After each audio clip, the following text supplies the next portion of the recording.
Hi guys, welcome back to our YouTube channel. So in this video, I'm going to show you on how to add music to Instagram Notes. So to do this, you just have to open your Instagram application first.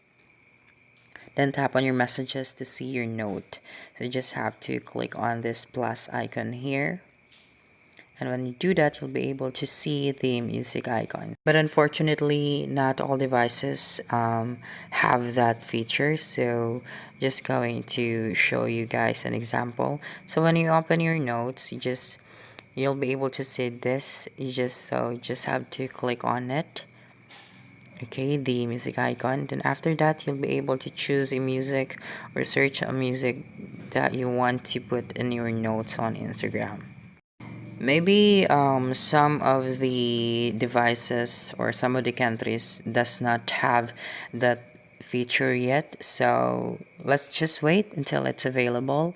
And be sure to subscribe to our YouTube channel for more video tutorials in the future.